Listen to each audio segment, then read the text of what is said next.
Holy crap. That's not a bear, that's Sasquatch.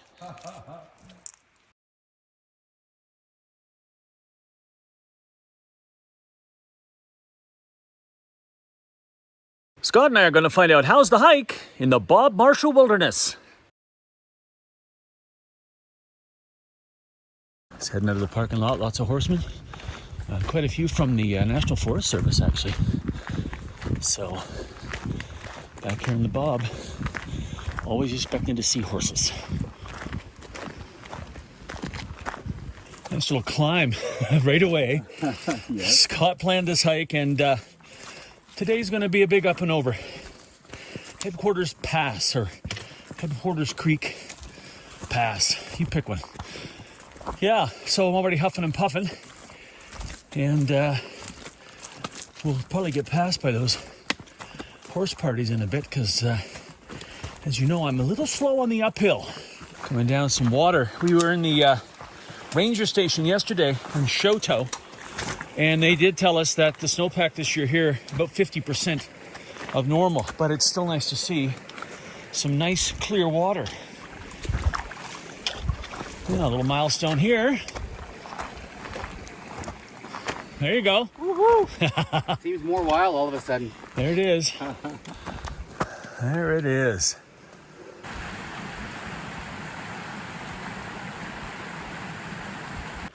Oh, there's some deadfall clearing the old-fashioned way with an axe.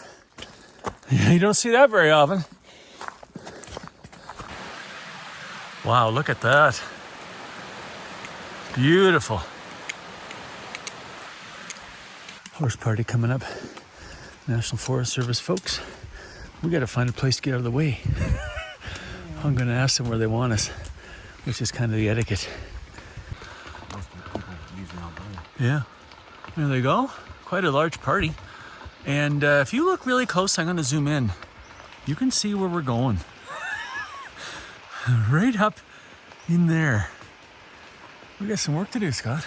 You can't even see the top yet. Nope, you can't. Wow. Should we just scramble over that? Yeah, why not, eh? Yeah, let's go.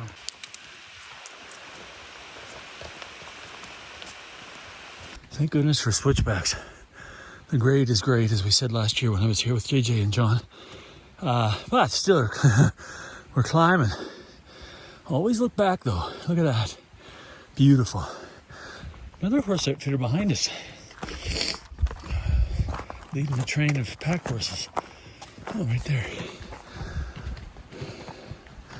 Find a place to get out of the way. Don't move. Nope, no moving. Just one of you with all those pack horses? Are you hurting now, Burton's? Not hurting yet, almost. Yeah. Yeah. We are, though. Yeah, I figured. Gonna carry my pack up there? Just don't move. Okay? No worries, man.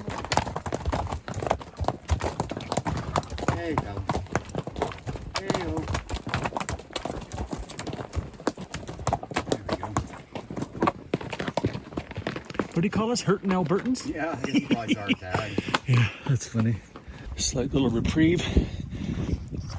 Of course, the horse jams give you a little break, which is nice, but oh man, I'm about to show you this gap we've got to shoot. There it is. If you look closely, you can see the switchies. Oh, I can feel my toes tingling already. I'll zoom back out for you. There's the pass. Up and around to the right. Holy moly. A little better shot of it there. Horses are kind of just below the tree line right in front of me, where you'd see the scale. This is massive. All right, so one last shot here. Show you the scale. There's a horse party. I'm going to zoom in. Look at that. That's a good shot. Yeah. You got the horse in profile there. We're heading that way. Yeah. Woof.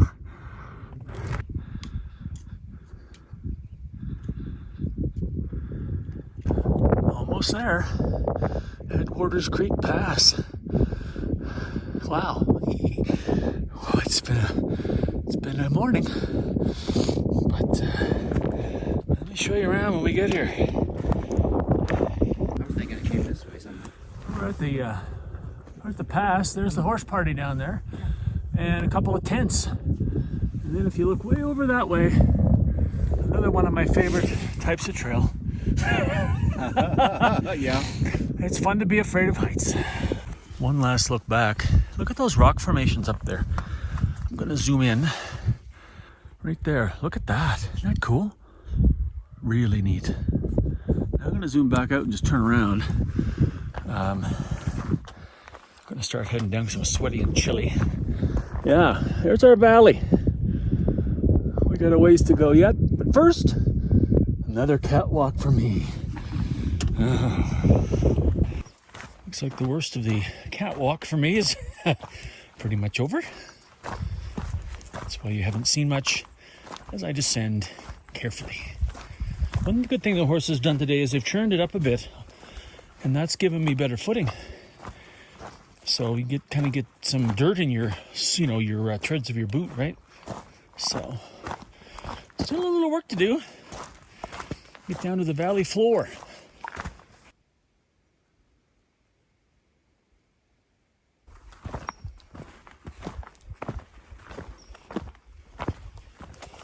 Spy these tents from the pass.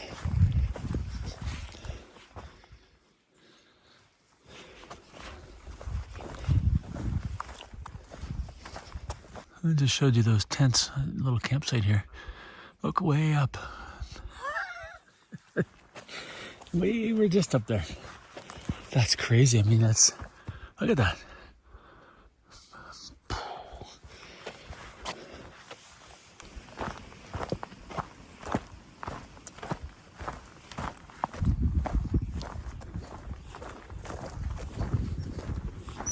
Still pretty dry up here, actually.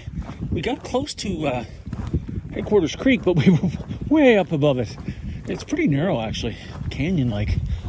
So the hunt continues. I mean, we're all right. We've still got water, but I typically like to take a break at a water source. But if we don't find one soon, we'll just have to rest our legs for 5 or 10 minutes and carry on at this place. So near, and yet so far. That's just teasing me now. Just had our little break and noticed all of this fun all around us, basically. Yeah. So I'm going to try to continue to drop lower and lower in this valley. Pretty exposed up here if we start hearing thunder. But either way, it looks like a good chance we're going to get rained on very soon. A little bit of lightning around. Haven't seen it, but I've heard it. Wind's blowing up the valley, nice and cool though. And yeah, so now it's clearing up. These will probably go on to be thunderstorms a little further on down the line somewhere. So fingers crossed. We're not up here on this, pretty barren ridge during a lightning storm. Would be my first choice. So you definitely would head low. Okay, down lower now, so better. And an old random camp here, right beside the creek. So I'll sit here and water up and wait for Scott to catch up. Not a bad little spot.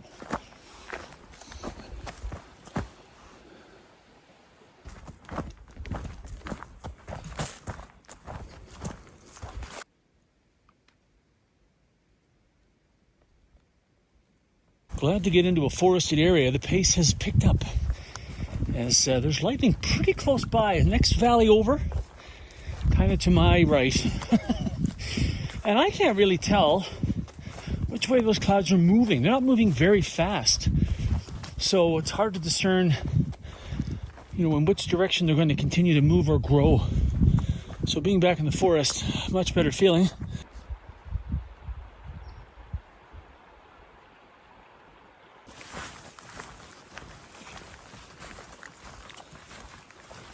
Just show you this intersection quickly. Dragon Creek Trail number 198. It kind of cuts across over that way and then sort of back toward the Gates Park. It's like a circle. And obviously you can see it's not as well used as, that.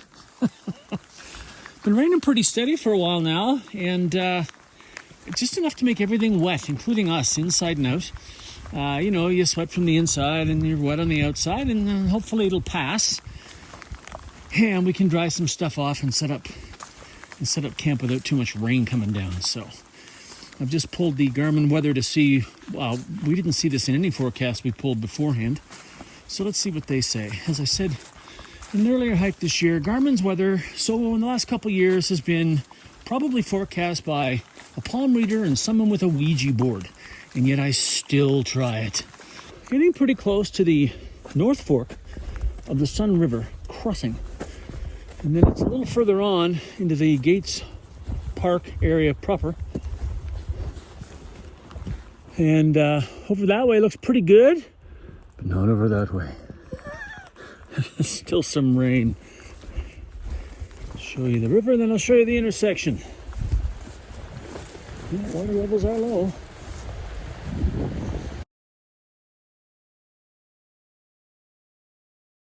Just coming up to the bridge, and Scott spied a red fox. Just ran kind of from the bridge. Yeah. Up in there. Maybe the fox lives under the bridge. Could. We're going to walk over the bridge and we'll hear voices underneath from the bridge. Oh, little baby ones, yeah. All right. Let's cross this thing.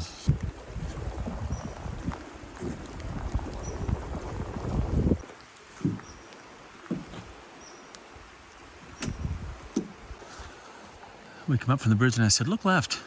Oftentimes you'll find campsites, and sure enough, there's actually a horse party in there already. So we won't encroach on them, but Scott's going to go in and ask if they have any beta on the area close by. Okay, we're backtracking. Scott, there was a horse party in there, and they were very helpful. Scott quizzed them. And apparently there's a really spectacular hiker camp just back this way. So we're going to backtrack a bit and see if there's anybody there. Just as advertised. The fella said he might bring his horse over here for forage. Oh, that's cool. Anyway, just as advertised, little left turn. Look at this. We're going to have some tree cover, Scott. Hope it's dry under there. Oh, home sweet home. Yep, that's what it says. You're right. Please, no camping with stock. Perfect. Look pretty nice. Nice job, Mr. Meadows. Ah. Scouting the locals. Sure, I never leave you astray. Oh, no, you know what? In Banff, we did find that spot. We did, remember? Your perfect camping spot? Yeah. Yeah. All right, we're going to set up and then, there, I'll show you around now. There it is. We're going to set up and have some supper and get warm. I keep hearing something snapping over there. What do you think it is? I don't know. Maybe It's probably a squirrel. fox. Well, that fox could be lurking around. That's something we have to be careful of tonight. I bet fox get into your food. Well, or your shoes. All right, supper time. It's sunny. It's so nice to see the sun after the surprise rain this afternoon.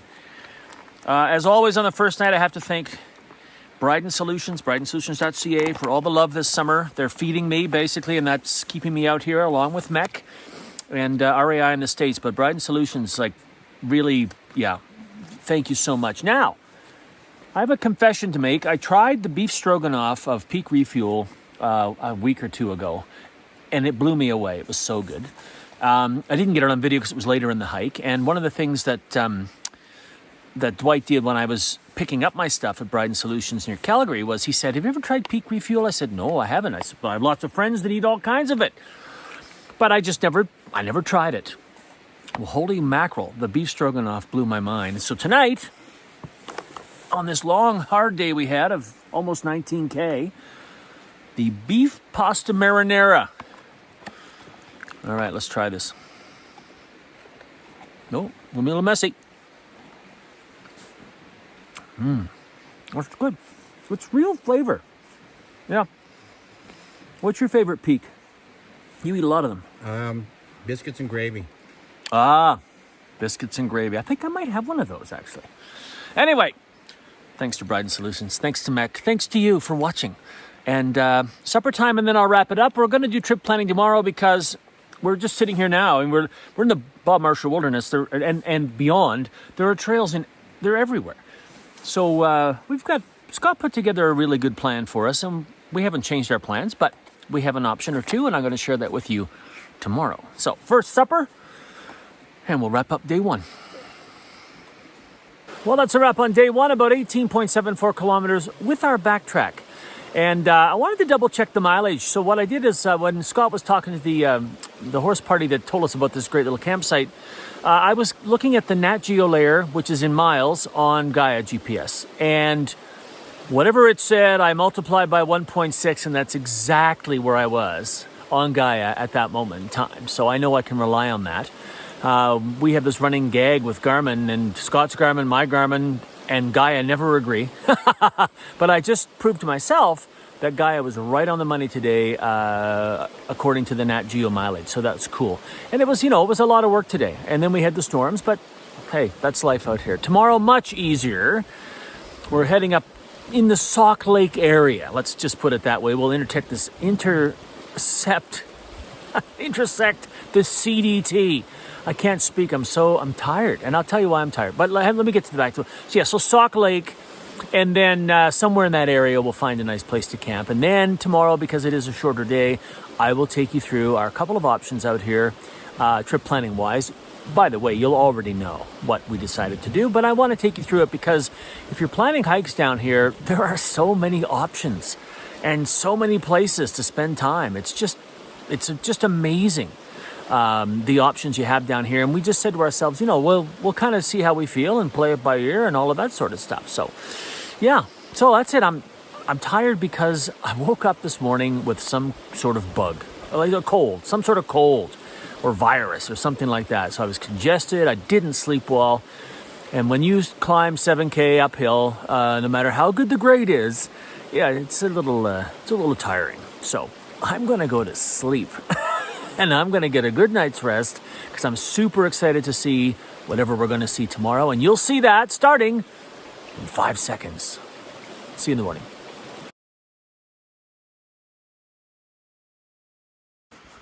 Morning, day 2. Looks like it's going to be a blue start. Probably get some showers later on again this afternoon, but again, who knows? A little shot of camp. Not the best sleep for me last night. Scott did well, but I don't know, I've got this cold and I couldn't breathe. Not complaining, just sharing. So happy for a short day today. Whatever the kilometers are, you've already seen it. Scott's having, what is that? Mountain House breakfast skillet. Yeah, looks good. It's the tops. Yeah, I'm having oatmeal. But first, coffee. Nice little campsite. Glad Scott talked to those folks with their horses last night. And a lovely day to start working our way back up another hill. What's it? We're going towards Sauk Lake area? Sauk Lake. Yeah, so not too long of a day. Hopefully we can get in early and get some stuff out in the sun to dry off. That last climb will be a killer. Lovely. He knows how to plan them. Back across the bridge. Next milestone, up and over to Grants Park. Should be able to get a view of the cabin, maybe the airstrip, and then up we go, up and away.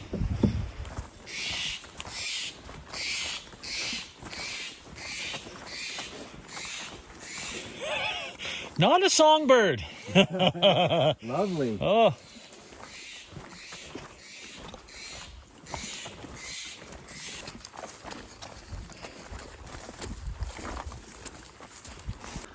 Opening up into the Gates Park area. I know I've called it Gates Park, but I've also called it Grants Park. So forget it, it's Gates Park. I do have a cold, but thank you, Scott, for pointing that out. So I can make sure I'm giving you the right info. Once we get past the patrol cabin airport area, we are going to, I think it's about 1/8 of a mile. No, I'm sorry. 0.8 miles to the CDT.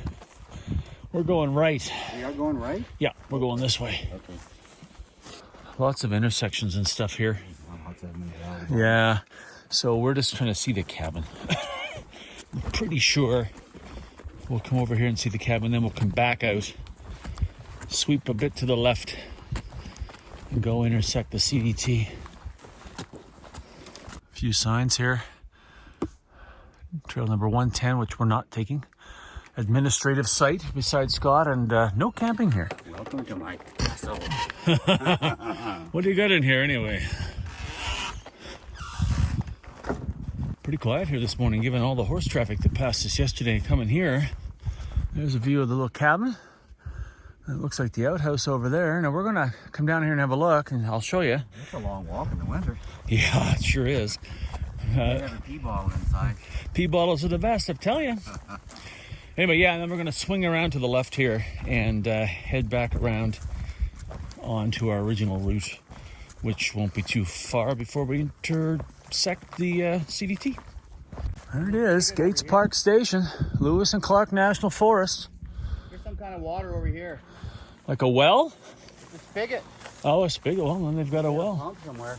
All right, so we're going to circle around here and head back our way.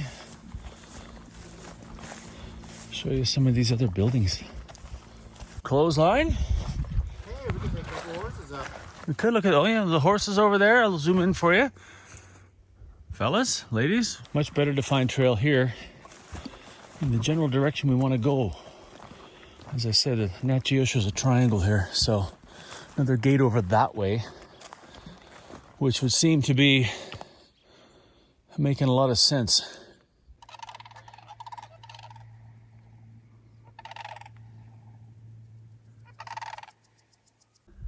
Get a better look at these guys for you. Hopefully they don't mind us walking through. Hopefully these guys will let us. We're heading to that gate, you guys.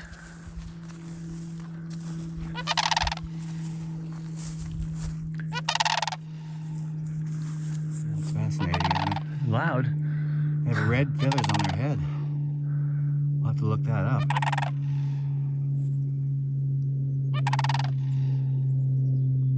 If I could keep them in the frame, that'd be great. Hold still, you guys. Yeah, no Turn this kidding. way. Well, let's see what happens.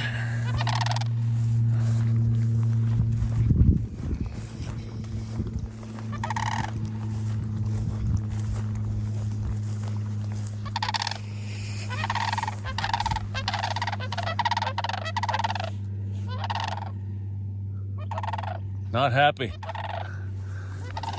Well, they clearly don't want to be very close, but they're not terribly afraid either. No, they're not.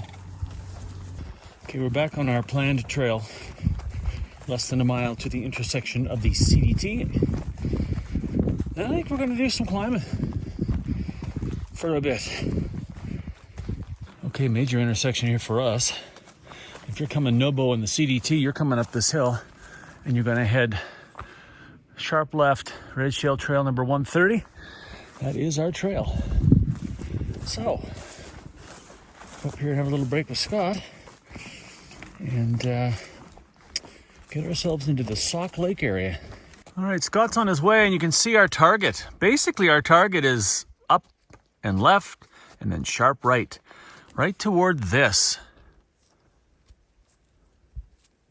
So it should be quite a change in the topography we're experiencing once we get there and head up the north wall. Woohoo!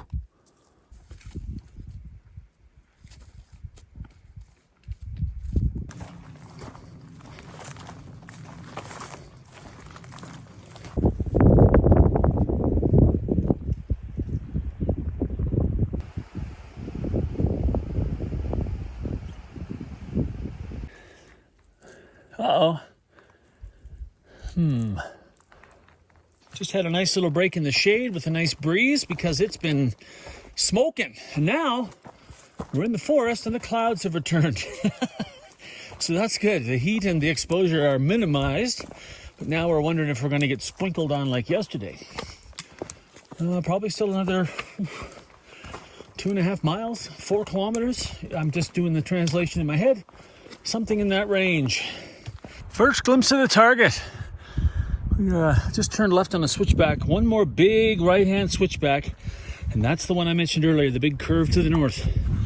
Well, basically north. And up the north wall.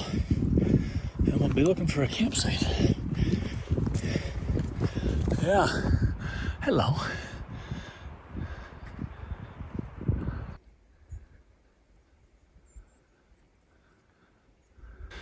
Looks like we made it.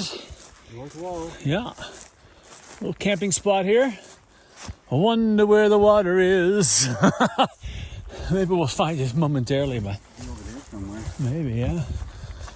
All right. Look at that. Quick little pano for you.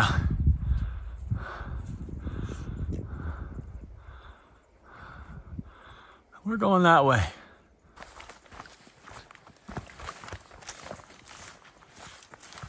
Okay, so just where that big puffy cloud is, right up behind that ridge, Sauk Lake.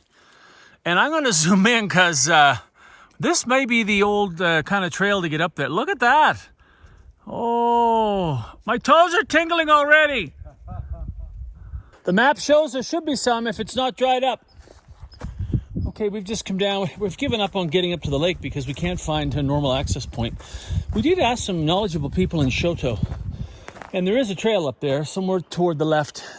It's a trail that runs back here out of this campsite.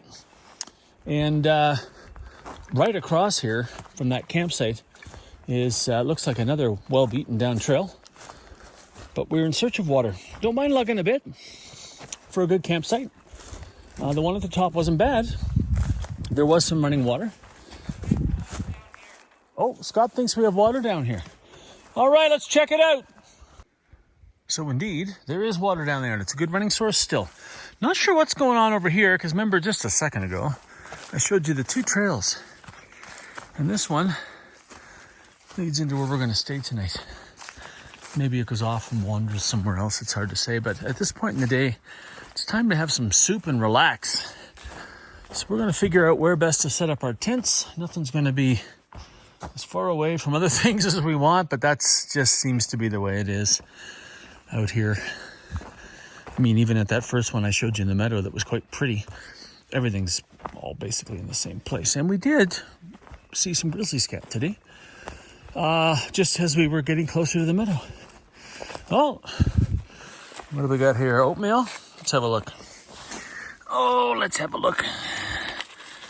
Maple brown sugar instant oatmeal. Everybody drops things every now and then, so no biggie, but I'm going to pack it out.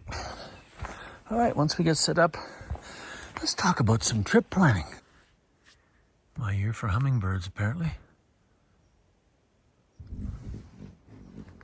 Hi, buddy. What you looking for? Whoa, a little close. All right, time for some trip planning. A quick little tour of camp. We're over here. And we're eating here. And the trail's right here. Welcome to the CDT.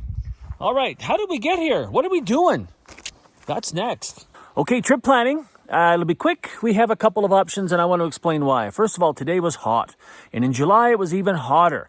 And I happened to be down here in Shoto, actually, getting ready to do this hike with Scott, who was coming down from Alberta after I did my backpacker radio interview. And it was 101 Fahrenheit. Like in Shoto and in the surrounding areas. And I said, I don't think we want to be out in that exposed forest, all that burn and this kind of weather. And today proved it, because it wasn't near that temperature today, but it was hot and you are exposed and you're looking for hydration, good hydration. Wow, that was high. Good bear call too. And it was hard to find because we had to keep dropping down to the creek to get water, and water's drying up here. There's a beautiful campsite up the way that I showed you when we first came in, like right in the meadow. Would have been a stunning night, but the water was down to a trickle. And we're already on the be-free, be-clogged patrol, so that wasn't going to happen. We dropped down here, found better water, and we're perfectly happy here. It's going to be an early night anyway because we're tired. So what are we doing? Tomorrow we're going to Lovell Lake. Pick one. Is it Lovell or Lovell? I think it's Lovell. Lovell. Well, correct me below. I'm sure there's different pronunciations, just like brazo. Potato. But we're going to that lake for tomorrow night, and then we have a decision to make. Do we continue up the Trilobite Range or the Trilobite Range? Again, I'm sorry I don't know the local pronunciations. And then come around and flashing it up now. Or That would be an 8-day trip. Or do we do a 6-day trip, 5 nights, and keep on the CDT, intersecting the trail we were going to take anyway if we had looped around up to Trilobite Lakes and all that sort of stuff.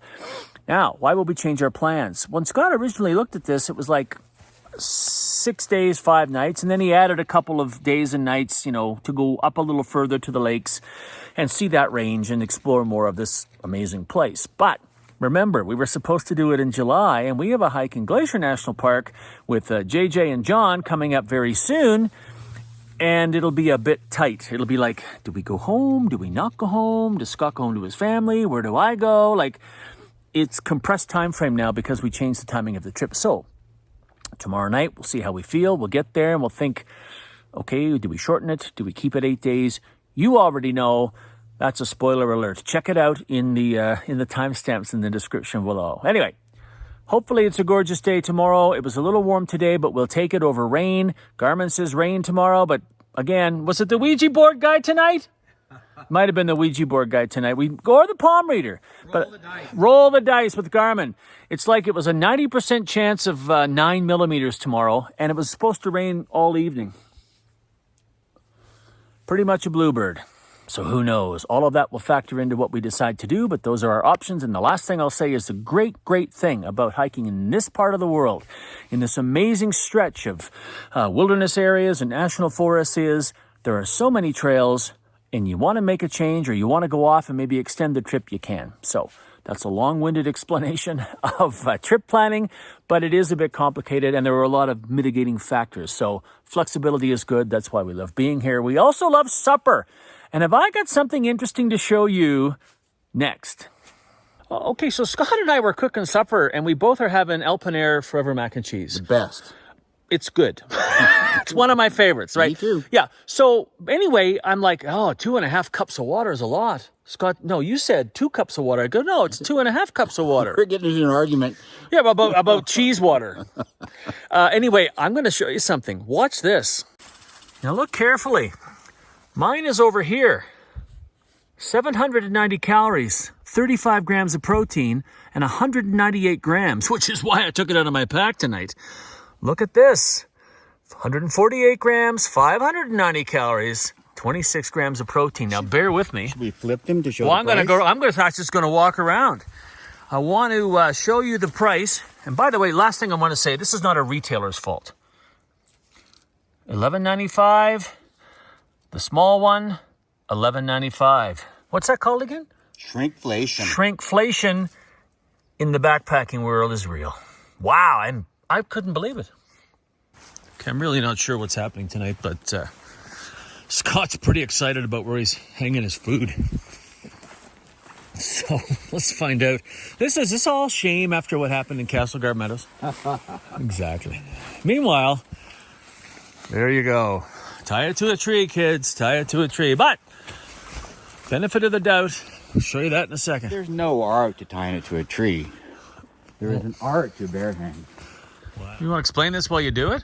Well, I have it's not actually a pulley, but it's a ring at the top. Yeah. And it acts as a pulley. Hard to see, but I'm doing my best here because of the I need to light. get a little stick because I have to have a take-up reel for this. Oh, I see. Okay. There's a lot of cord here. This is a pretty high mechanical advantage, so you can't just pull this up on your own very easily, so I have to have a stick and take-up. Sounds a high mechanical advantage. Yeah. All right. Here we go. I'm going way out here. I'm going to back up. Probably a thicker stick would be better because I'd be able to roll it better. Oh, you're rolling the stick. Yeah. Ah. I don't have to, actually. I could probably just go around the tree now like this. But see, there's an awful lot of take-up that you need for this. Yeah, it's heavy. It's heavy. It's pretty heavy. That's why I had the pulley system. I couldn't pull this up just as a simple bear hang. No. Wow. Now what are you going to do? Just tie it over there? Yeah. All right, one last look. What are you going to call this?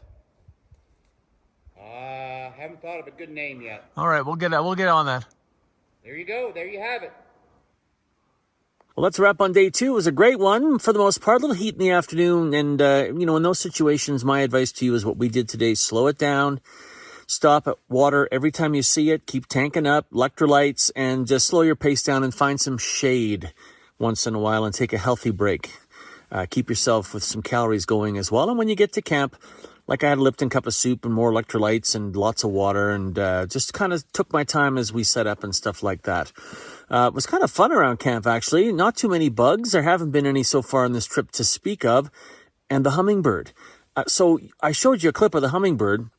The hummingbird came back while Scott and I were sitting there, talking about shrinkflation. And I thought I had the video rolling. I had it on photo mode, not video mode. So I hit it. This hummingbird almost hit my iPhone. It came so close to me. And I couldn't believe it was in photo mode.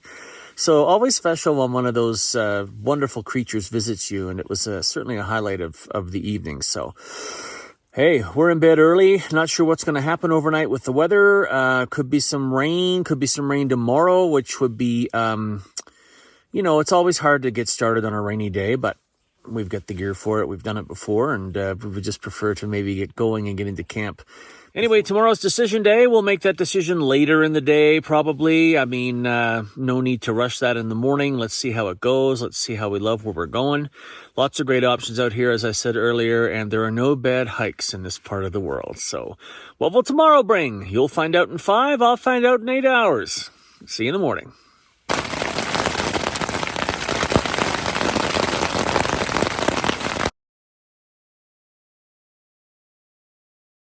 Morning, day 3, and what a wet start this is going to be. I know I showed you a little clip of rain. That was nothing. Then the lightning came.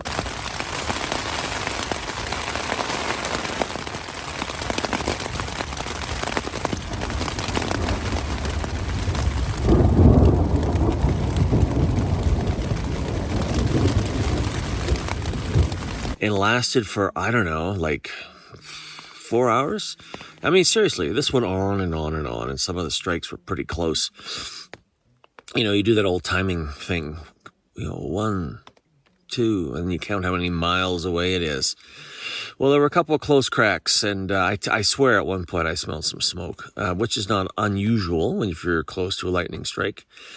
Happened to us at Jonas Cutoff campsite in the Brazo Loop. The girls and I, we had an overnight thunderstorm, and we weren't the only ones to smell it. There were others that smelled this campfire smell, but gosh, with the amount of rain we got here last night, it just went on and on and on. I don't anticipate any issues, but oh, there go my glasses.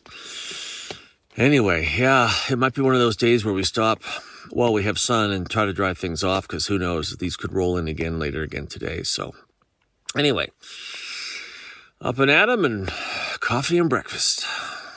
One last look at our little camp. We've left no trace. We'll be leaving a trace of footsteps this morning, because I think it's going to be pretty muddy. Just going to show you our water source from last night. A little tip, in case you haven't thought of it. This is where horses cross and people, and you can see there are like mud puddles down there, right?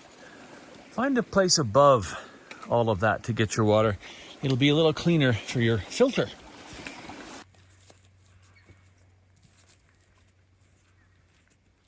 Go.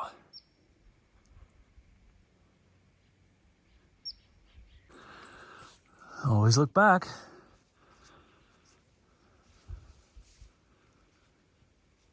Started our first descent of the day. We've got a lot of up and down today. Pogo stick walking. Boing. So right now we're going down. No time to dry stuff yet, if you're wondering, because all the grass is still soaking wet. So we'll keep moving. Lots of time, hopefully. If any rain holds off.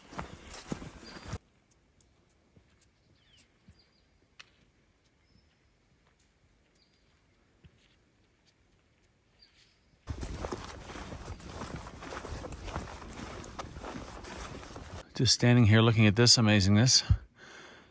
Lick Mountain in the middle right of your frame behind that giant tree. And there's a couple of trails that go on either side of it that you could also head back toward our car if that's something you were thinking of doing. So lots of options here. Lots of options here. But for now, we're going up that way. Some bear scat. We've also seen some wolf tracks going up and down this trail. So obviously a well-used wildlife corridor. Oh, speaking of why the bears might be here, you missed a couple, buddy. We've started to gain back what we gave back. You can see we got a bit to do up there. And then straight back down. What a spot though, look at this.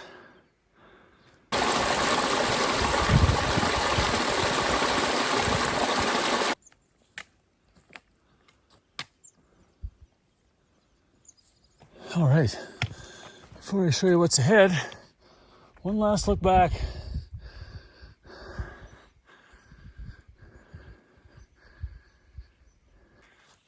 As you can see, we're going down, down, down, then back up. But the end of this climb is that notch right there. And then I think this is where we're going to try to dry some stuff before we head down, down, down, and then back up, up, up. Coming down some switchbacks. I'll zoom in for you. A little campsite down there. Probably used by folks in the CDT. Speaking of that, we have one set of human footprints in front of us this morning, and they're fresh because we can tell from the mud, which is like pasty glue. So yeah, somebody's ahead of us. I wonder if they stayed in that meadow last night and were exposed to all that lightning. They're a little less covered than we were. All right, we're gonna find a place to dry some stuff and take a little break. Up and over, and then down. And this looks like a great spot to sit. And hopefully the sun will join us. Just for 15 minutes. Get some of that stuff dried off so we don't arrive with wet tents and bags and stuff like that in camp. We waited a long time for the sun. Finally got it. Mission accomplished. Stuff is dry. We're here actually a little longer than we expected because we met Fancy Feast hiking southbound on the CDT. Nice to meet you. It was a great conversation. Really happy you stopped and talked to us. Met a couple of northbounders who told us the bubble's about 2 weeks behind, which, is that normal? Seems late to me, but what do I know? That's not my thing, obviously. So yeah, anyway, we met them. They were good. Didn't quite catch their names, but hello, Fancy Feast. Giving you a shout out. Hope you made it to Mexico. Now, let's hope we make it to camp before that builds up any further. Look at that view. We're going to have to drop down and then back up. Oh, that's a big drop we could see on the map. Oh yeah, that's a big drop, all right. Right down to the valley floor, it looks like on the map. And then all the way back up. But what a view, eh? Look at that. Beautiful. Yeah. Not much burning going on around No, here. that's filled more in. Yeah.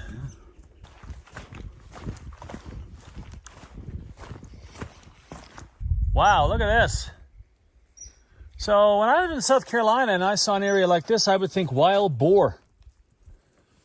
But I have no idea. I mean, that's a lot for bear diggings. Wow. Yeah. Okay. Trail intersection here. If you're going our way on the CDT, bear left because we're climbing. If you're going on 151, you're dropping. And this is one of the ways you could exit this hike right now if you were finished. Straight down there, and it will eventually bring you around to connect with where we have vehicles at the trailhead. So, first climb of 2 more begins now.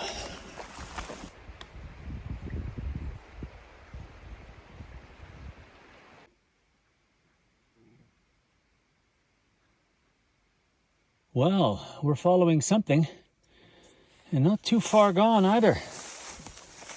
Yeah. Okay.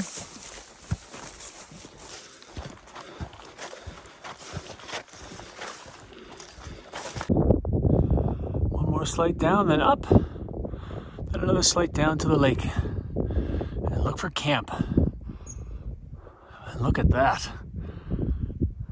I'm not sure I can show you the scope of this, even though I'm zoomed way out. This is crazy. Let me just try to go back to regular frame. Yeah, I mean,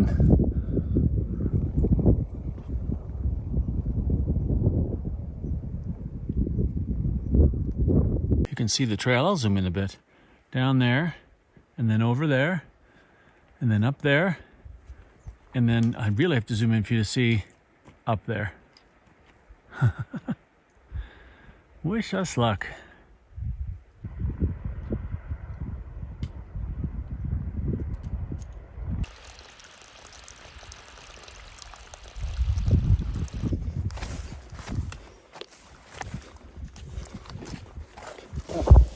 Well, there we go, not too far from camp. There's your view. Thunder, lightning, and some pretty good rain coming down. I've ducked under a tree. Scott's getting his gear on. We're getting suited up for, well, we have to expose ourselves a little higher before we drop down to the lake. Might let this pass. Despite that thunder to our kind of north, that's where the weather's kind of moving in from, down there. So we've got a gap. We've got some more trees ahead.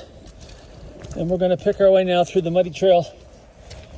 Try to get up and over and down into a more treed area. Never mess with lightning. Get yourself somewhere in cover. Forget the puddles. The mud is relentless. It's a mud I've never really experienced before. It's like glue on one hand, but you know, you fall going uphill. Slipping backwards, it's so slippery. Sure makes for a lot of extra work. Last climb of the day. Now, down to the lake and see what we can find. Should get set up while it's still not raining.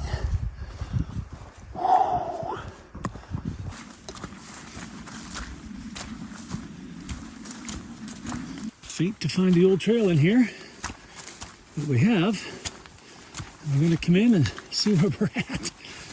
Hopefully find a spot for the night. All right, we're just coming down here to check this out. Campsite's back there, the one we've seen it's established. Whoa! Yeah. But late for that now. But this would be the better water to get, even though it's got a bit of coloring. Look at that, still some snow. What a difference a few hours makes. Look at this. And tomorrow we think, if the weather's right, a bluebird. And actually Garmin was pretty right last night and today. So maybe it's just a Canadian thing. They can't get the weather right in Canada. But that's, you know, it's a good study. Like, does it work in Canada or not? We're over here. We found a couple of tent pads with a bit of cover. We have a resident neighbor, some sort of rodent, chipmunk squirrely thing. And actually some running water, which is a lot more convenient. Scott actually found this place. I had cut down toward this trail and I'm like, well, I probably shouldn't abandon Scott because he won't know where I'm at. I thought I was coming your way, but I got lost. You probably saw my boot prints. You could tent over there if it was going to be good weather, but look at that puddling right there. Yeah. So a little cup of soup, tonight's beef stew for me. What are you having tonight? Well, I might treat myself with the Texas State Fair chili. The Texas State Fair chili. A little shout out to Chuck Mahler. Chuck the Mahler. Also his favorite as well. So, all right. We're going to do that, and then we're going to discuss the trip. You'll be the third to know. Well, wrapping up day 3, we had our supper, and it's getting chilly, and it's actually quite late because we took our time on the trail. Take you through the day.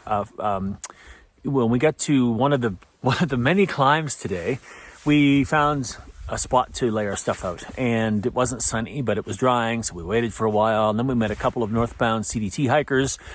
Didn't get their names, I'm sorry. One from California, one from the Netherlands. They started together down at the Mexican border, and here they are in the bob. And then we've met a southbound hiker who had left, I guess, from Chief Mountain, that trailhead, which makes a lot of sense.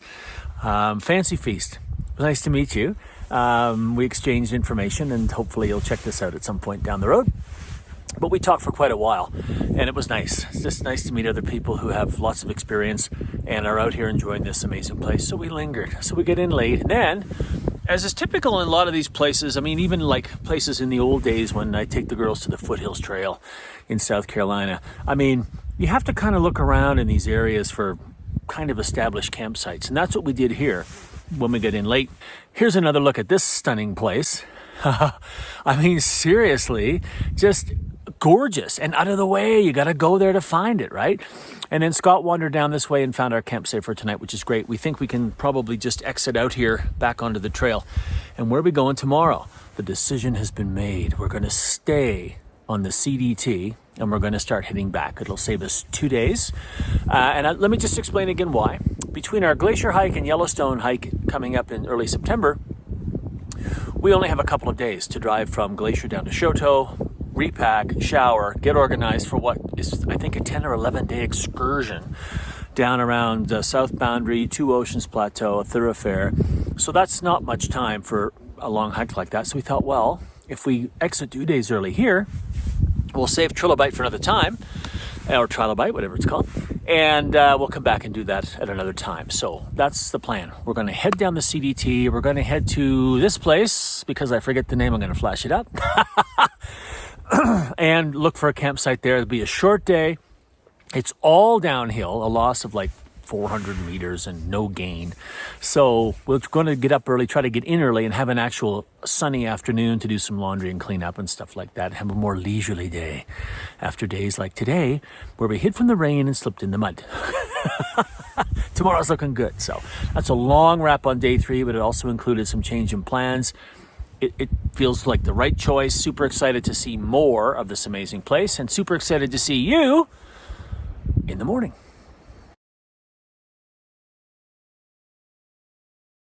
Morning, day 4. Here we are. Look at this view. Oh, isn't that something? As I said yesterday, I mean, it'd be perfect to be somewhere up close to the lake, which is stunning. But here we are, and it was a great night. Good night's sleep. A little bit of condensation, which is to be expected. There's so much moisture in the soil from all the rain, especially that downpour yesterday. Speaking of down, today is all downhill to Round Park. That's the area we're shooting for. It's only like 11 kilometers, so we may kind of get the lay of the land and go a little further down toward, what's that? Was it called? Lost Creek? Wrong Creek. Wrong Creek. Well, kind of the same. Yeah, Wrong Creek. So there's... That's a bad omen. We shouldn't try to find. Yeah, don't stay at Wrong Creek. It's wrong. It's just wrong. The names out here are quite fascinating because we'll be on the North Fork of something and then intersect something else from the South Fork. So anyway, so that's the plan. It's all downhill. Very easy day. And we'll have some time in camp to, do some chores basically. And then plot our moves to get out of here on day 6, which is Monday. But first, I'm going to plop myself over there for coffee. Coming out of camp, we're going to intersect the trail. This is interesting. So we came in yesterday and I showed you that smaller lake in that other camp. This is actually the trail. If I zoom in, you can see trail maintenance. That's a little log across to divert water flow. And the trail comes right through this camp and down this hill. So if you are coming here, stay on the main trail and you'll eventually come right past this little campsite. Speaking of engineering, this is what I'm talking about, these water bars that come across. Look at the diversion down there. It keeps the trail relatively unscathed, although it was a mud fest yesterday, as I mentioned a few times. And this sticky kind of mud right here. So anyway, today's going to dry it out. But yeah, so we should have kept going and we would have run into that camp immediately. You didn't get me on my butt in a minute. Slip sliding away. Oh, the mud fest continues.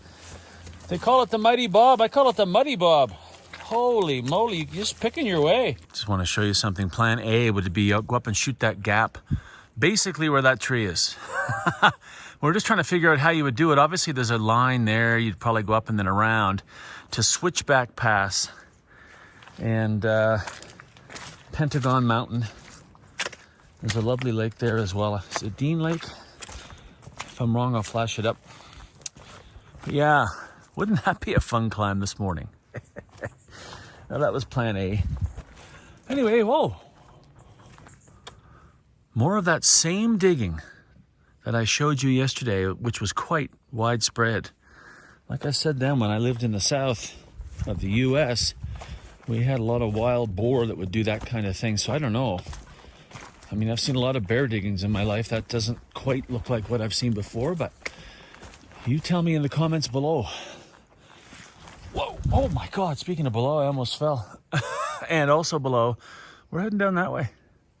Okay, so I've zoomed in. I'm gonna zoom in some more. This will be shaky. There's the trail.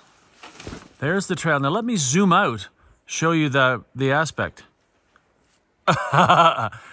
Oh, I'm kind of glad we picked Plan B. I don't see it, but maybe you can point it out to me. I will. I've got it on the video.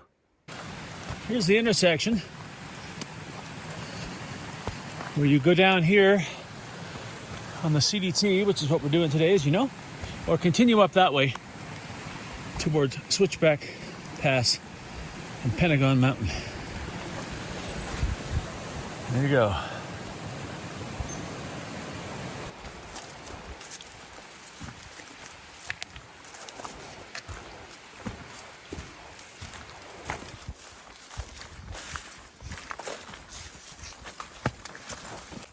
Another one here. The size of that bear print. Yeah, there's a lot of bear tracks on this. A lot of bear tracks. Yeah, so look at that water though. That rain came through yesterday afternoon, meaning that track was here It's not filled though. before it rained. This one's not filled with water. Interesting. Oh, okay. I'll show you that one too. Let me get that on video. Hey-oh. Oh, jeez. Hey-oh. Yeah. Where is it? Oh, yeah. Holy crap. That's not a bear. That's Sasquatch. Just check to see when we might break out of this dense, wet forest. Probably a couple more kilometers before it opens up. Well, that looks like fun. I think Scott said there might be a beaver dam up here. Let's see what we can figure out. Scott's doing the inaugural beaver dam cam. I don't think we're going to keep our feet any drier, but you know what? Back in there looks super silty. Could be, God knows how deep it could be, up to your knees.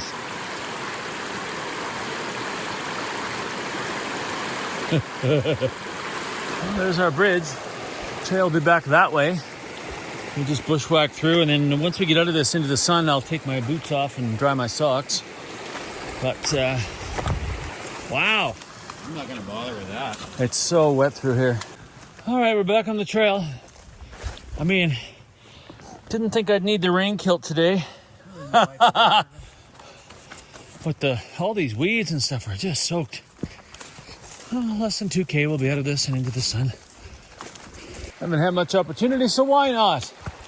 Here comes the Fork cam. Oh, that's deep. Oh. Wow, a bridge. For this little guy. Starting to thin out here, looking for a place for a break with some water. A couple of drainages coming down into Open Creek, which if you've watched any of the last few clips, felt anything but open. It felt pretty closed.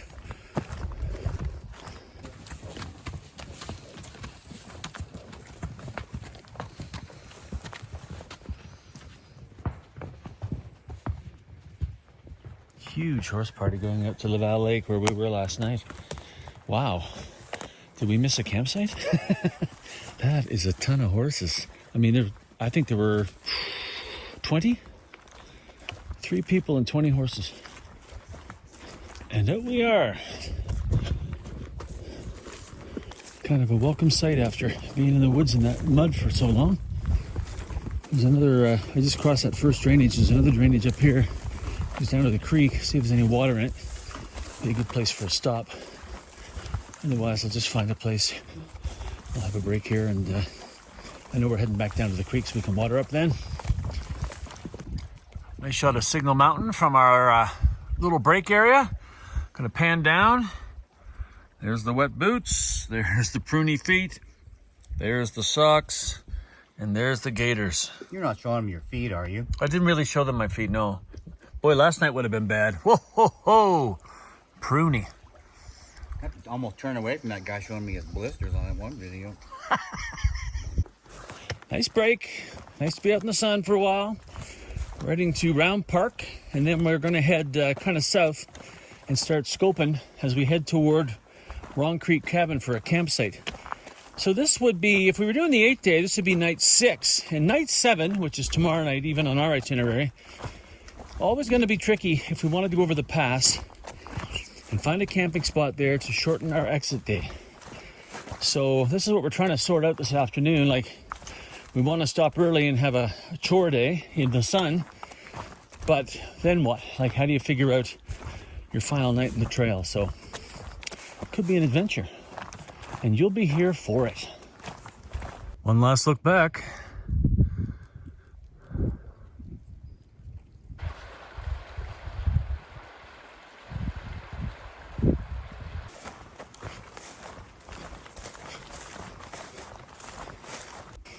Coming into Round Park, I'll show you the intersection up here where the CDT turns left and goes north, and we're going to turn right and go south. The original plan, of course, we would be coming down the CDT in a couple of days, but again, going in the same direction toward Wrong Creek Cabin. So today, once we get out here and head down toward Wrong Creek Cabin, we're going to start looking for a campsite. Nice little place to camp right at the intersection. Some shade trees, super nice, and it's been used this year by the host parties, so we know it's obviously somewhere that's cool for us. So down here and over to the intersection. Ford cam, rock hop cam. It's kind of a combo. See the rock hop.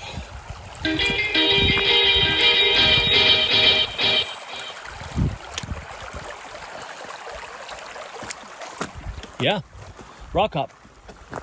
We've made the turn.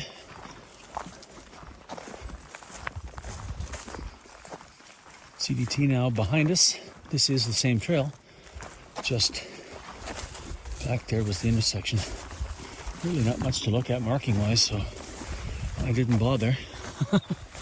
Now, we're going to head down toward Wrong Creek Cabin, and anything we see getting close to that where we can camp, we're going to take it. Little junction here.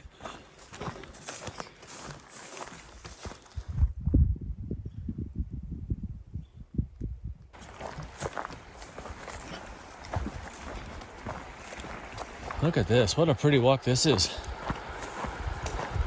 Just beautiful.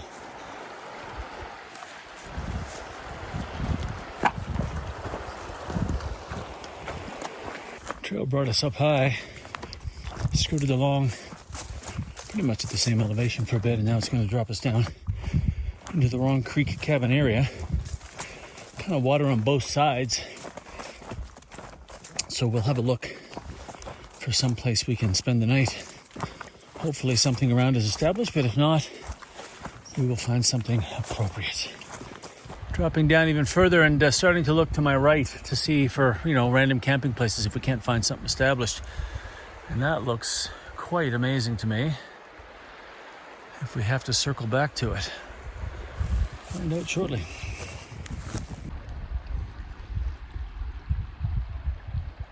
At the intersection, and we're going to, our route is to bear left on the 108, which is going to be impossible to see. Thank you, son.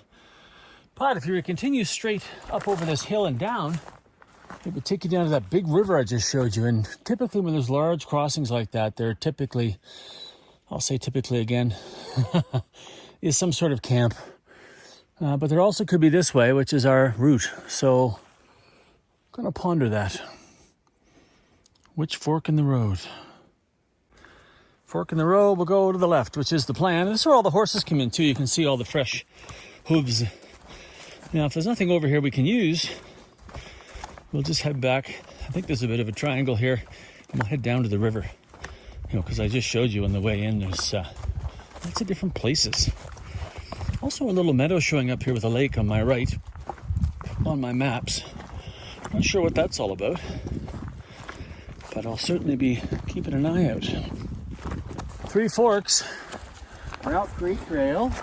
That's ours for Washboard Reef Trail. Yeah. Make sense? Does. Where's the cabin then? I know. Where's the cabin? That's Compared to that trail intersection. Where's should the be cabin? right that way. Should be right in those trees Inside somewhere there. up there. Yeah.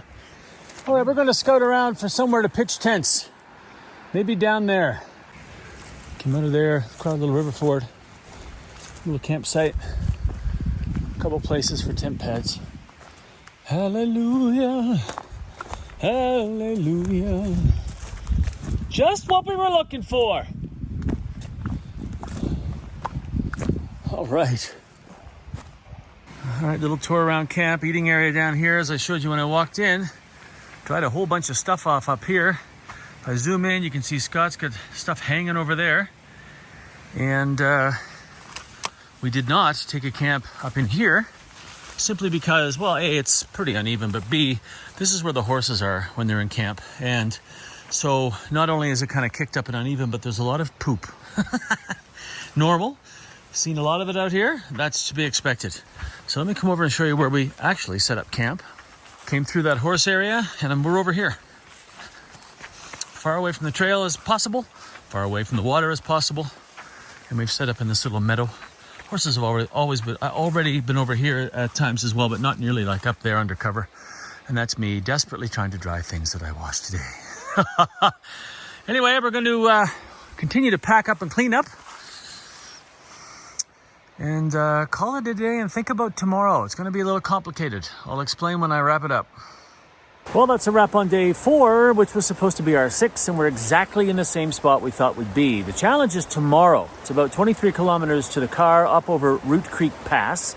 And then we have another little up and down we have to do, and then walk up the road that we came in to get to the car because we didn't leave 2 cars. Long story, my fault. It only adds a few kilometers. It's really not that big a deal. But yeah, so 23 to the car, but that's not our plan.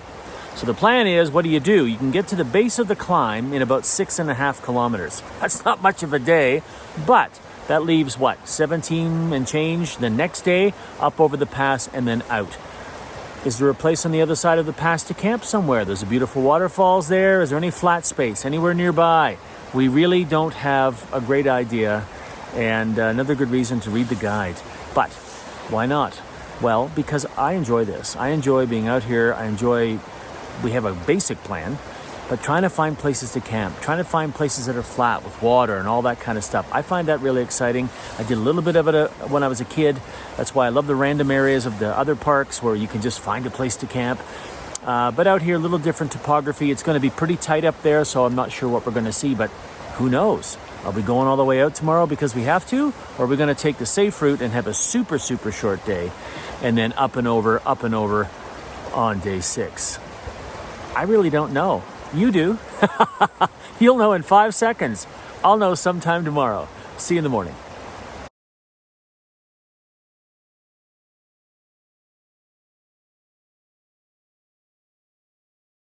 Good morning, day 5. Will it be 6, 23, or somewhere in between?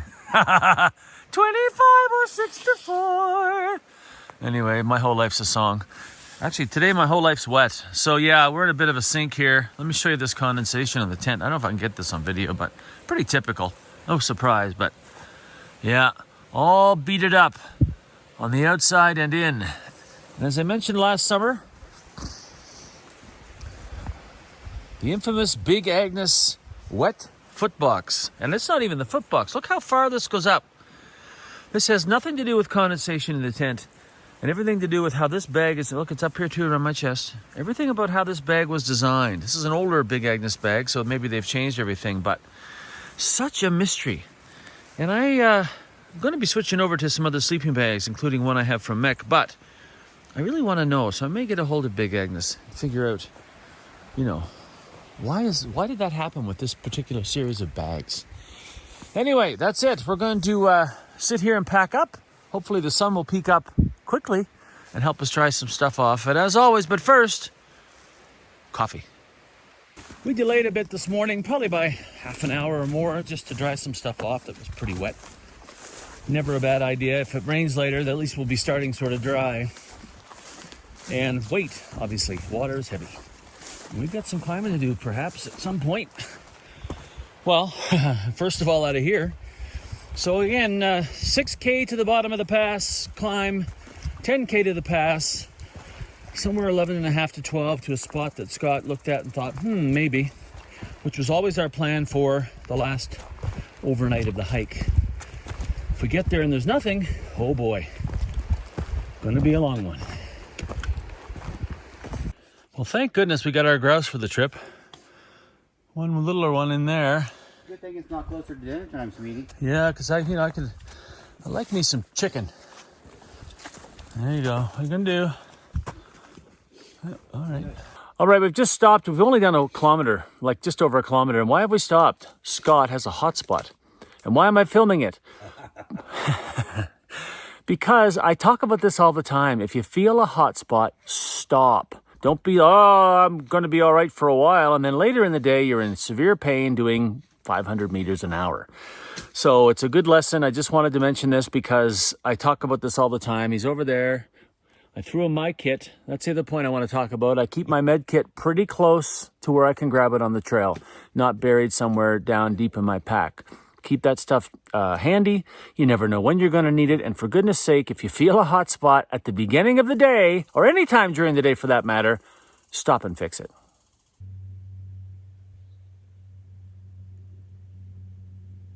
Out of the mud and darkness, approaching the 10-mile park area, I do believe.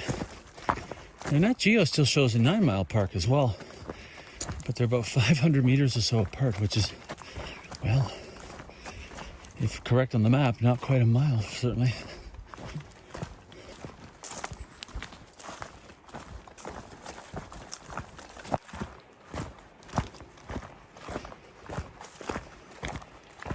Emerging from the muck into this area at the intersection where our path goes right, other trail goes left, and there's a campsite here where we're going to take a break, get some water, and, well, figure out what's next.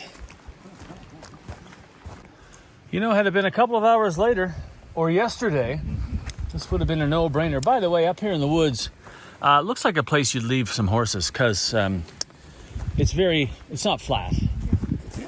No, it's not flat. It's like it's like a ski slope, but it doesn't look used because I don't see much horse poop, if any. But this is a gorgeous little spot. What's not gorgeous is this water. It's murky, and now we've got to cross it. What will it be? A rock hop or a ford? Oh, this is tricky. This is a partial rock hop, partial ford. Oh wow. Neat. Do you have a plan? I'm assembling a plan at the moment. It's over there. I can't see how you're going to rock off. Here we go. Plus, these rocks might not be stable. Well, let's find out. This could be the first fall of the Ford rock cam. Well, I'm doing pretty good. Now, this is a tricky one. This is going to go over my boot. There's going to be a problem here, I think. Think we should go boots off? Nope, I'm good. You do you. This is tricky here. I might have to change my socks when we get there. All right, now this is where I'm having an issue.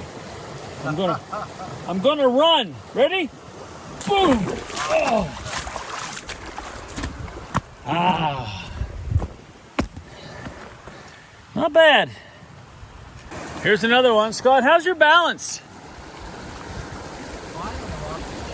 I'm not talking about rocks.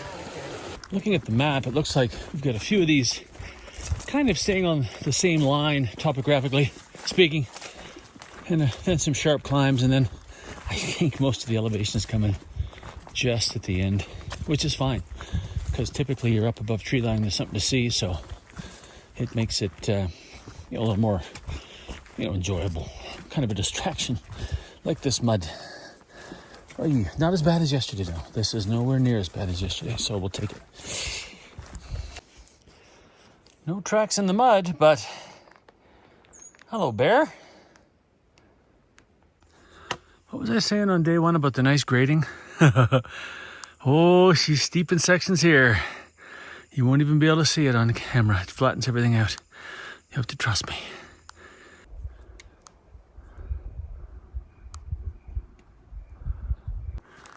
We've hit the switchbacks finally, which is kind of the home stretch. Okay. Can you see those cuts up there? How about now? Yep, we're going up and over to the right. Still a lot of work to do, holy moly. That looks like a sheer wall almost. I mean, not quite, but to me at this moment it does. Whew.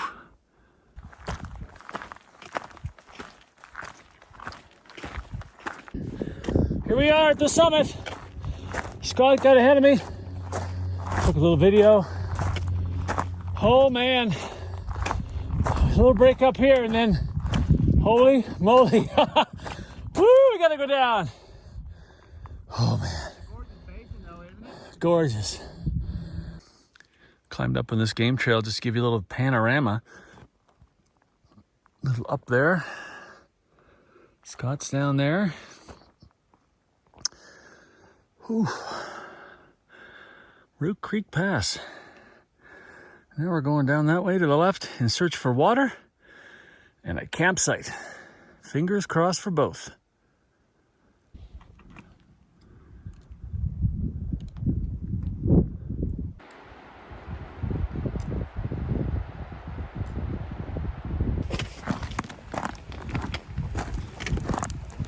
Nice little water feature down there. There's actually a trail that'll take you down there if you'd like to go have some lunch, hang out.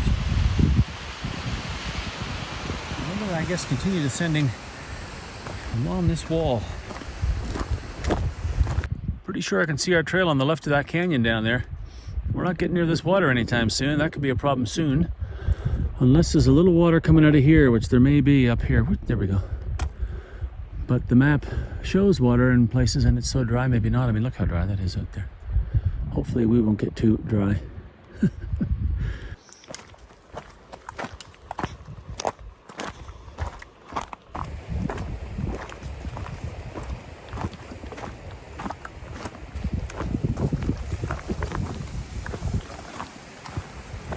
First water since before the summit we were just discussing, and it's also the trail. Trail swings around that way. So you get here and I was really happy to find water.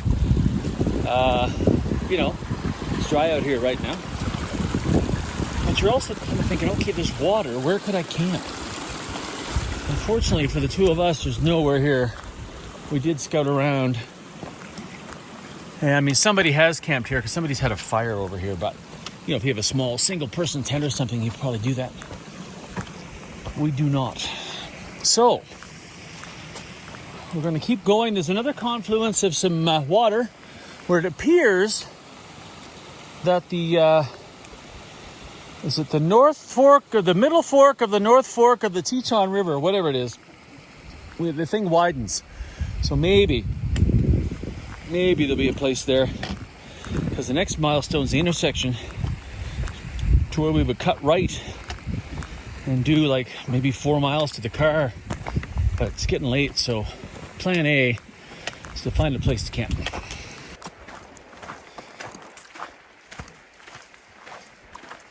Okay, we are not too far from the intersection where we would have to turn right up and over and then walk up the access road to the car. I don't know what the mileage is on that. It's not more than 6-7K at the max. I mean, 6 probably. But we don't want to do that. So we're hoping down here at the intersection we can get access to the river, because back there we spied a lot of wonderful places just off the river where we could camp. We just can't get to them because we're way up on this ridge. So hopefully when we drop down where we would have to cross the river, we will be able to find something along the water somewhere with that beautiful noise, and I can have some cup of soup. Yeah, so case in point, let me zoom in for you. Something like this. Look at that. Oh. That soft grass is just calling out to your tent. Let's get down there. Another sign here. What are we looking at now? So we're getting close to the intersection where they allow motorized vehicles. That's the one we'll take up and over the hump tomorrow or tonight. I should be careful what I say. And so it should be good. Now here's our intersection. Yeah, Lonesome Ridge Trail is where we're going. It's going to take us down to the river where we hope we can find somewhere to camp tonight. There it is. Sorry for the sun. We are in the river bottom. Now, some flat spots over there. So we're going to scout around here and see what we can see. Figure out what we're going to do. You will be the third to know. Look at that cloud. Looks like a baby dog or a baby goat. You have to zoom out. You have to zoom out to really see it. But Looking for goats all day. look at, yeah, you've been looking for goats. There you go. So indeed, we've come back from the river, the Middle Fork, North Fork, Teton River. I think I have that right. River's over there, drying off some stuff, although maybe not for long. Our tents are back here, a little bit out of earshot of the river. And then you can see over there, Scott, there's an established, ooh, almost fell.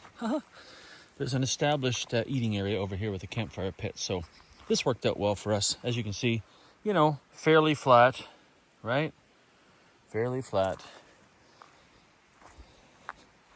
So yeah, we're also watching, you know, weather.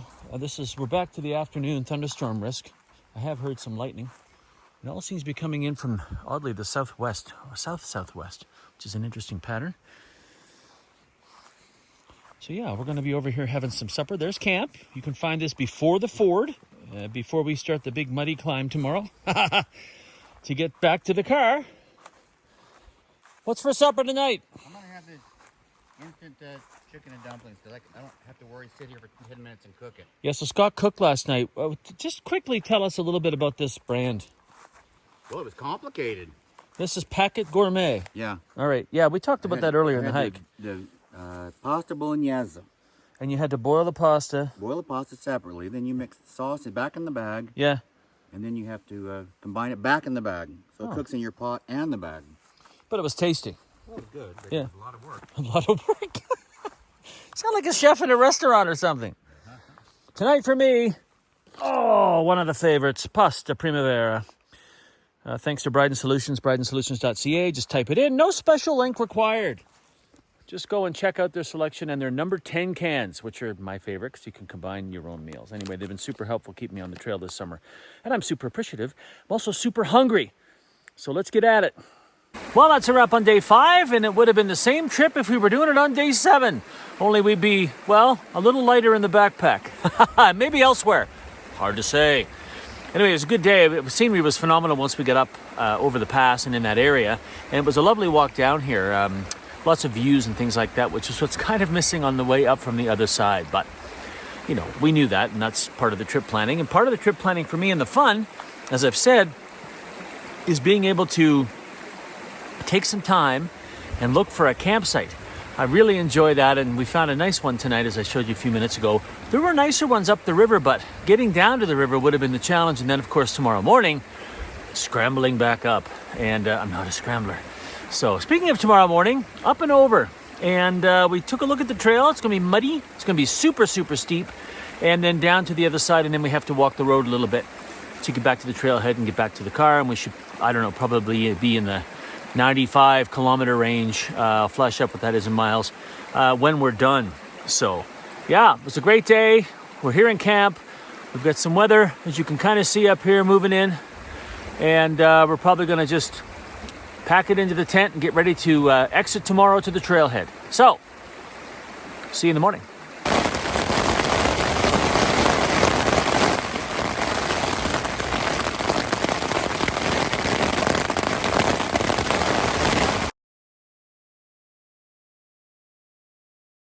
Yeah, so the lightning came through again last night. A little bit of wind, but we were below it, so that was good. And rain. Do you hear that?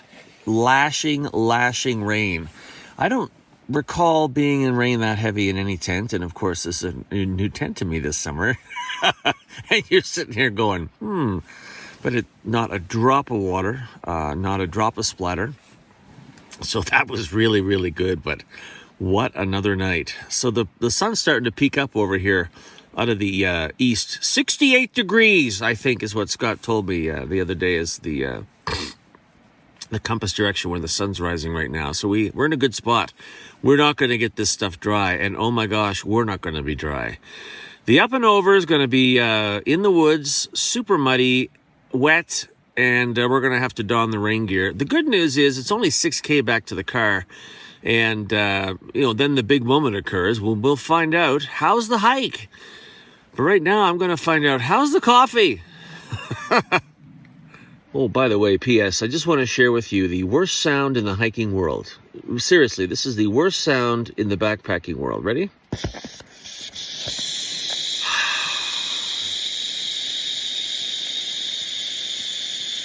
One last little shot back at our eating area. Great little spot, and really sheltered us from the wind that came with that rain last night. Okay, almost a mile straight uphill. And I mean straight uphill, 208 meters of elevation gain. That's a lot. What is that, 700 feet in a mile? Then a steep downhill, and then we're on the road back to the trailhead, so that won't be bad. But on our way up, somehow the mud factor's pretty good so far. Opening up a little for us if we look behind, and a little bit kind of in the direction our car is. Once we get out to the road, we're making progress. As I always say, it never shows on video, but this is a huge grade. I mean, it really is, and I think it keeps going. Almost peaked out, I think. Wasn't as bad as anticipated, though. As in life, if you keep your expectations low, they'll always be exceeded. Trail wisdom.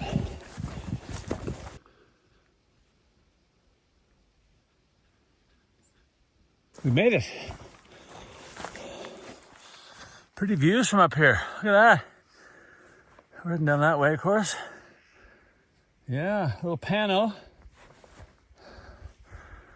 Yeah. Lovely. Right ahead of me is Green Gulch. A little campground there. Forest Service, and there's a trail which goes up there. It's kind of up on the ridge and then connects with other trails that way.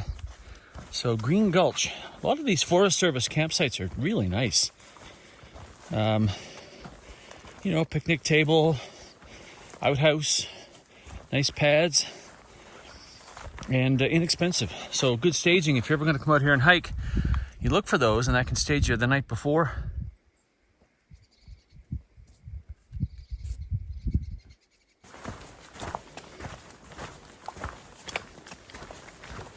Getting closer to the bottom now. Been a steep descent. And once we get there, we'll be on the road that takes us back to the car. And we'll be exiting Lonesome Ridge Trail. And it looks pretty lonesome up here. There's not a lot of tracks or anything like that, but certainly a connector we needed for this trip. Coming out to the South Fork Teton River Road. 3K to the car-ish. Although if we see a car-ish, it's Scott's turn to hitchhike. Don't forget your key. Yeah. My pack. Looked at the north wall. Okay. 6 days ago, as you just said, 6 days ago we started right here. And the last 3 kilometers were the easiest of all. We hitchhiked. Yes! It's the little things. Anyway, well, I mean, the big question, Scott, how's the hike? It was a good one. Nice to see trails in good condition. Maintenance throughout. Pretty consistent. Yeah. Nicely graded. Even the climbs were pretty moderate and manageable. Agreed. Yeah. Anything else? No, that's it. No, it was a good trip. I thank Scott for putting it together. I love these kinds of trips in these random zones where you have an idea where you're going to go, but you have decisions and choices you can make.